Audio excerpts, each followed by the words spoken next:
Kalau ada suami selalu rindu balik ke rumahnya, berarti itu istrinya, istri yang soleha.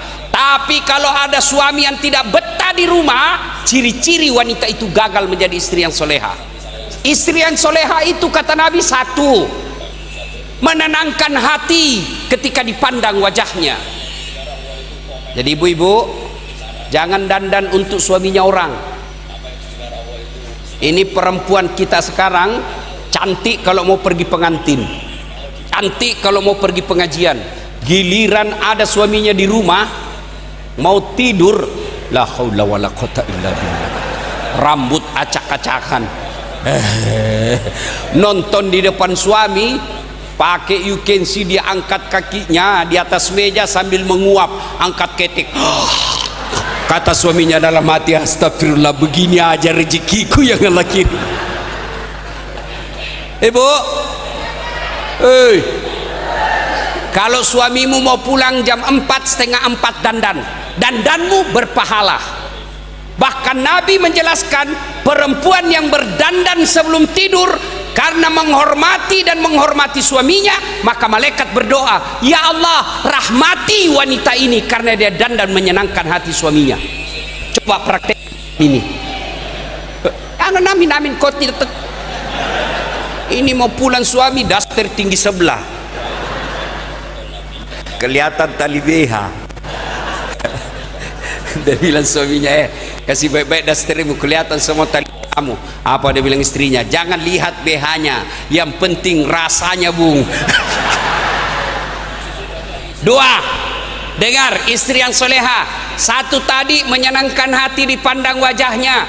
Dua, membuat hatinya tenang dan tentram hati di rumah. Kalau ada suami selalu rindu balik ke rumahnya, berarti itu istrinya, istri yang soleha.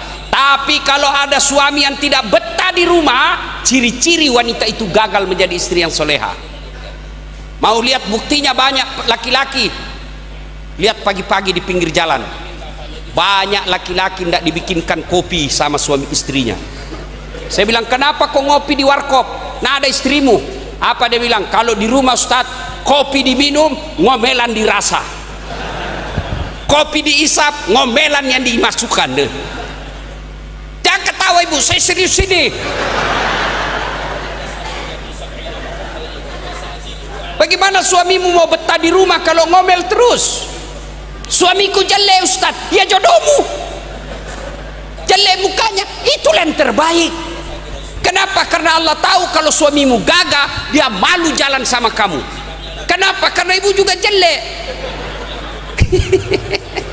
Kebahagiaan pertama, anak yang soleh dan soleha.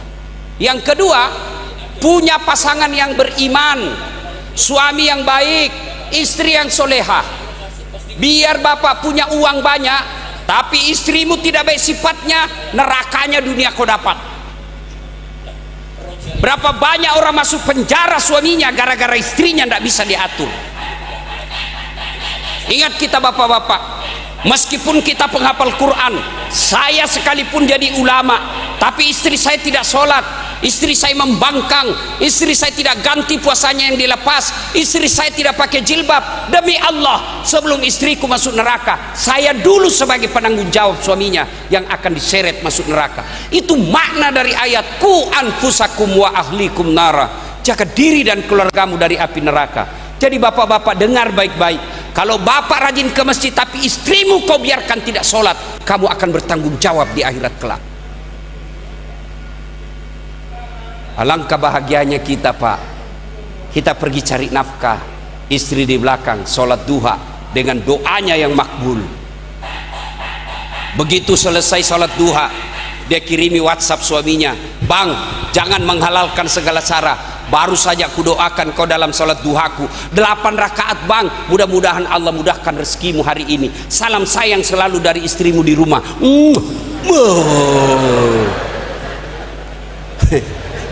Bapak pernah dapat WhatsApp begitu? Paling WhatsAppnya istri, jangan lupa singgah beli beras. Masih baik kalau beras, kalau pembalut. Ayo pak, jangan lali mendidik istri pak. Itu enaknya jadi istri. Kalau istri, bapak maksiat, istri tidak tanggung dosa. Tapi kita sebagai suami, anak kita tanggung dosanya, istri kita tanggung dosanya. Itulah makna dari kepala keluarga. Satu aja susah diurus, mau 4. Kada kawa, kada wani. Berapa banyak suami dipermalukan di medsos gara-gara istrinya yang punya selera melebihi kemampuan suaminya. Maka kebahagiaan di dunia punya istri yang soleha. Ayo Bu, tak pala rumah kita sederhana, tapi suami istri saling menghormati. Suaminya marah, istrinya sampai dia peluk di suaminya. Bang, jangan suka marah bang. Kalau tadi orang di kantor bosnya abang marah, wajarlah, dia kan kepala dinas. Masa abang yang pegawai honor mau marah sama kepala dinas? Tenang perasaannya.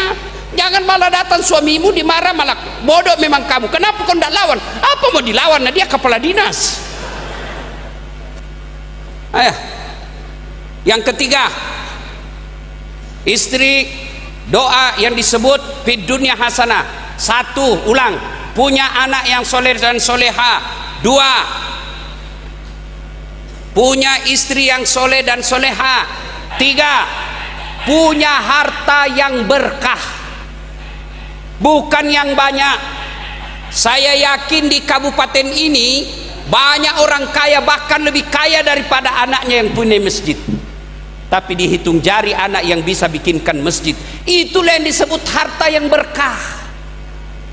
Ada orang banyak duitnya, rumahnya mewah, tapi pembangunan masjid nyumbang.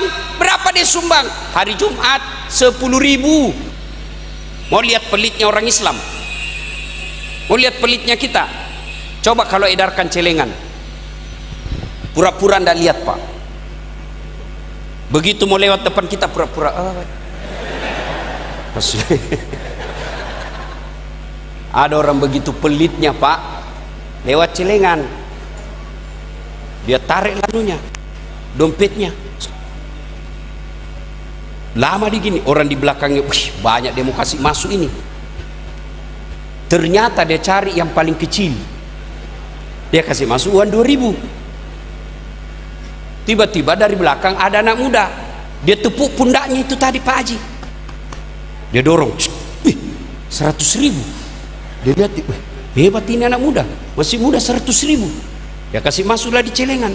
Begitu masuk celengan, ini anak muda bilang, Pak Haji, itu uangnya yang jatuh di dompetnya Bapak. Begitu pelitnya ini orang pak, dia datangi itu selesai sholat Jumat, dia datangi takmir masjid. Pak, ya masuk celengan uang 100.000 ini pak, uang saya salah masuk ini pak. Pelit. Mau lagi lihat pelitnya orang Islam? Mau lihat? Coba lihat kalau ada ulang tahun kabupaten, dijemput artis, 3 datang, artisnya, tukang make upnya dengan manajernya, masing-masing kasih bisnis kelas tiketnya, hotel bintang 5, kawal tentara polisi, padahal cuma datang bawa alamat palsu. Sudah itu selesai acaranya, pulang kasih uang 100 juta sampai 200 juta. Sampai di Jakarta uang 200 juta itu dia pakai hura-hura itu tadi selebriti. Giliran bapak mengundang guru penghafal Quran, kamu jemput? Enggak, kau kirimi Grab, kirim ojek motor lagi, motor tua, enggak ada stang kakinya satu di belakang, tak gantunglah kakinya pak guru. Sudah sampai kadek sedikit lagi, hujan lagi, terpaksa satu mantel berdua. Sudah sampai kadek lagi 2 tikungan guru. Sampai di rumah berhenti hujan, panas lagi, kadar kipas 1 jam bar sanji, 1 jam hafsian Pak Guru, sallallahu ala Muhammad, sallallahu alaihi, berdoa. Ini ketek basah semua Pak. Begitu mau pulang dia kasih uang 50.000. Kau kusut. Kata suaminya, masa cuma 50 kau kasih? 1 jam itu dia doakan kamu supaya rumah berkah. Apa kata bininya? Tambahlah sudah di situ pisang 2 sisir. Coba, ini pelitnya kita. Mau lagi pelitnya orang Islam. Coba lihat Pak, nggak usah jawab. Rumah kita mungkin ada di atas 300 juta. Pertanyaan buat kita, pernahkah kita bawa sedekah ke masjid, ke anak yatim, ke panti asuhan? Rumah kita sampai 300 juta, sampai 500 juta, mobil kita harga 100 juta, tapi kita tidak pernah berani bawa ke panti asuhan 10 juta. Pala demi Allah, harta yang di rumah, ibu-ibu yang punya emas di atas, yang di belakang punya emas berlian, kalau ibu meninggal jangan harap anakmu yang pakai emas berlianmu. Siapa? Istri kedua. Begitu ibu meninggal, dia tarik semua itu cincinmu suami. Ini dulu cincin kami kita, tidak mau keluar dikasih sabun. Dipaksa keluar cincinmu. Sudah itu dia paksa lagi keluar itu di gelangmu. Ini sayang, dulu waktu kita pergi umroh saya belikan kau emas Dubai. Dia kasih keluar. Dia ambil lagi kau punya kalung. Ini ulang tahun pernikahan kita dulu sayangku. Terakhir dia cabut gigi palsumu. 3 bulan kemudian ketemu sama mantan pacarnya yang sudah janda.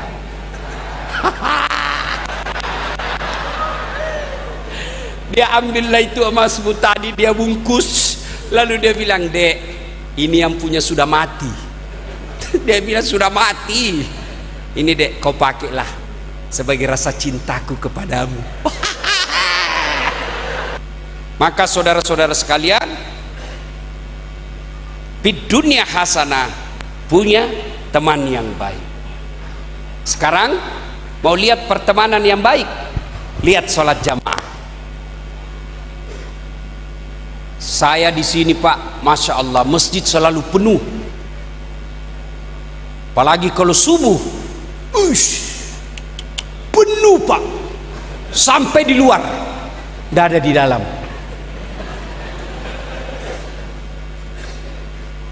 Kenapa orang malas ke masjid? 1, karena dia tidak lihat pahalanya. Coba kalau Habib Taufan umumkan, siapa yang datang sholat berjamaah subuh maka diberikan beras 20 kilo, minyak 2 liter, pulsa 50.000. Saya yakin Pak, sholat subuh 4:30, jam 10 malam sudah penuh masjid. Kenapa? Karena dia lihat pahalanya. Karena tidak dilihat pahalanya, tidak ada yang mau datang sholat subuh. Padahal Nabi jelaskan, andai saja kau lihat pahala berjamaah subuh di masjid, kamu akan datang ke masjid meskipun kau merangkak. Tapi karena kita tidak lihat, maka jamaah sepi. 2, kenapa orang malas ke masjid? Karena dia tidak tahu pahalanya. Apa pahala berjamaah di masjid? 1, dengar baik-baik, melangkah kaki kanan 1 pahala, melangkah kaki kiri gugur dosa kecilnya. Jadi kalau rumah ke masjid 200 meter, PP berapa meter? 400 meter. Berapa langkah kaki itu? Kaki kanan 1 pahala, kaki kiri gugur dosa kecilnya. Apalagi kalau bapak jalannya begini. Iya toh? Yang kedua, pahala berjamaah. Semua materi yang kita lewati akan jadi saksi. Dia akan berkata, ya Allah, jangan kau masukkan dia neraka. Saya saksinya. Tanggal 9 dia datang berjamaah sholat subuh di masjid. Itulah sebabnya Nabi menganjurkan ketika sampean pergi masjid, usahakan waktu pergi lain jalannya, waktu pulang lain pula jalannya. Kenapa? Supaya tambah banyak saksinya. Tembok, pagar, tegel, dinding, tumbuhan, semua yang kita lewati jadi saksi. Itulah sebabnya ulama mengajarkan ketika kau datang ke masjid, mau sholat jamaah, sholat sunnah, tiap 2 rakaat pindah tempat, 2 rakaat pindah lagi. Supaya apa? Tambah banyak saksimu di akhirat nanti. Cuma jangan juga salah paham. Sudah dengar begini, dia mau ke masjid sini, dia ke terminal dulu. Sudah dari terminal dia ke pasar lagi. Sudah dari pasar baru dia ke sini, sampai di masjid sudah selesai orang berjamaah. Itu aslinya beleng-beleng. Apalagi keutamaan berjamaah. Yang ketiga, keutamaan berjamaah yang ketiga ada yang disebut lipat 27 kali. Artinya apa Ustaz? Sekali berjamaah di masjid, 27 kali sholat di rumah baru sama.